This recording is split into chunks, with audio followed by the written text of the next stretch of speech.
mudane cabdiqaadir ku soo dhawaaw xaruntan isboortiga ee magaalada Amisfor ayadoo ciyaar saaxiibtinimo caawa ay ka dhacayso laguna soo dhaweynayo gudoomiyaha naadiga kubadda cagta ee Elman qurba joogta mudane cabdiqaadir ku soo dhawaaw Bashiir Jidaal Barrow wariye waa mahadsan tahay waxaan aad iyo aad mataqaana kaaga mahad celinaynaa sida wanaagsan ee aad noo wareysanaysid waxaan caawa sidaad ka aragtid garoonka Amisfor ay jaaliyadda Soomaalida ee Holland ku soo dhaweynaysaa macalinka Mahad Muxidiin ee kooxda Elman oo nooga yimid dalka Finland iyo Soomaaliya waxaana leenahay nagu soo wanaagsan ku soo dhawow waxaan ku rajaynaynaa inta nala joogtid inaad aragtid dhalinyaro badan oo Soomaaliyeed oo ku kor wadankan iyo qaar iyagoo waaweyn bay yimidba oo aad iyo aad u jecel ciyaaraha isla markaana isdhexgalka jecel wanaagga iyo Soomaalinimadan ka muuqato caawana waxaan diyaar u nahay inaan tartankan asaga ku munaasabadiisa aan uga soo dhigno gudoomiyaha kooxda Elman Muxidiin cabdiqaadir cali nuuno waxaad inoo sheegtay in gudoomiyaha xiriirka kubadda cagta ee naadiga Elman Mahad Muxidiin Cali aad ku soo dhaweysay dalka Holland ee magaalada Amisfor ciyaartan saaxiibtinimada aad sidoo kale waxaan wareysan la yeelanay macallin asagana ka socda naadiga kubadda cagta ee asalti kana dhisan dalka Belgiumka macallin aadan aweys macallin ku soo dhawaaw dalka Holland wariye Bashiir waad mahadsan tahay waan ku dhawahay sida quruxda badan noogu soo dhaweyseen jaaliyadda Holland magaalada Holland anagoo la yeelanay ciyaar saaxiibtinimo oo aad u qurxoon aadan mahadsantihiin sida noo soo dhaweyseen waan ku faraxsanahay macallin aadan waxaad ka mid tahay macallin markaasi leeliya naadiga kubadda cagta ee ka dhisan dalka Belgiumka ee magaalada asalti caawa dareenkiina sidoo ayuu yahay ciyaartan saaxiibtinimada ka dhacay dalka Holland gaar ahaan magaalada Amisfor والله dareenkeena lama soo koobi karo sababtoo ah isboortiga sidiisa waa saxgalka dhalinyarada aadan ugu faraxsanahay ciyaarista aan imaanay magaalada Holland waxaana jecelnahay hadduu alla idmo inaan sii badino aan sii kordhino oo intaan aan ka sii badino aan idinkana idin soo dhaweeno noogu imaatiin magaalada Hasselt hadduu alla yiraahdo insha Allah macallin Mahad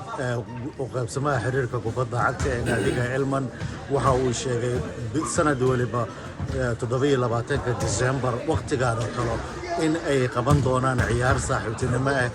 iskaga kala imaan doona Belgiumka Holland ka waran adiga ka macallin ahaan sidee ayaad u soo dhaweynaysaa ciyaartaasi waa arrin aad mar hore loo baahnaa laakiin haddeertaan maskaxda ka soo maaxatay aad waa maskaxaad wanaagsan waaye waana arrin aad u fiican waana arrin oo hadduu alla yiraahdo weliba aan ka dhigi doono kooxaha intaan ka sii badan insha Allah oo kulamada intaan ka sii weyn caawa koobku waa hal koob oo loo dhigay labada kooxood waxayna soo bandhigay ciyaar wanaag aad u wanaagsan waxaana jecelnahay insha Allah sanadka dambe oo 2023 inuu kan ka sii wanaagsanaa doono kulanka aad iyo aad ayaad u mahadsantahay macallin aadan aweys oo ka mid ah macallimiinta naadiga kubadda cagta ee ka dhisan dalka Belgiumka ee magaalada Hasselt asagana noogu yimid dalka Holland soo dhaweynta macallin Mahad Muxidiin Cali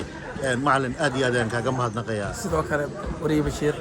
aad u mahadsan tahay waxaan kaloo laakiin aan idoobay aan rabaa inaan ku daro inaan mahad gaar ah u celiyo gudoomiyaha jaaliyadda Holland Cabdiqaadir Nuune oo asigana si oo hagar la'aan noogu soo dhaweeyay meeshaan iyo macallin Xasan oo asigana sidoo kale kooxda tiimka uu watay some boys oo aan la ciyaarnay iyagana aad ayaan ugu mahad celinaa ciyaar wanaag ay muujiyeen waxaan leenahay aad ayaad u mahadsantiin ciyaar waagelina waa mahadsantahay macallin Mahad oo soo booqday laacibintii dhammaan guddigii gudoomiyaha kulli oo la fariistay oo la hadlay insha Allah aniga hamigeyga iyo rajadeeda waxay tahay ilaa iyo Soomaaliya Elman laacibinta soo boys u dheelaan inay ka qayb galaan insha Allah hamigeyga waa taas dhalinyaro yar ahaya oo talent ah oo garoon fiican yaqaanaan hamigeygana insha Allah inaan ilaa Soomaaliya joogo aad iyo aad ayaad u mahadsantahay macallin Xasan ahna macallin markaasi leeliya kooxda kubadda cagta kuna dheelaya magaca Sambos kana dhisan magaalada Amersfoort waan kaaga mahadnaqayaa macallin mahad Muxyidiin Cali hal iyo laba ayaan rabay inaan su'aalo aan ku weydiiyo bal ka waran dareenkaada sida uu noqday naadigan Sambos maanta caawa garoonkan ku dheelayaan markaad aragtay sidoo ayuu noqday dareenkaada wallahi Bashiiro meelo badan aan tagay waxyaabo badan meelo badan waa tagay laakiin caawa Holland waxay noqotay meel aad loo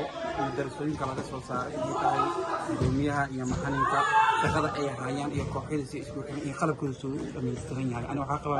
kooxyada Holland xataa inay xulka qaranka xaadiga ay u gaali karaan maadaama tababarkooda sidooda meel kasta way ka dhisan yihiin wayna isku xiran yihiin sida dadka soo dhaweeyeen ilaahay waxa ka baryaa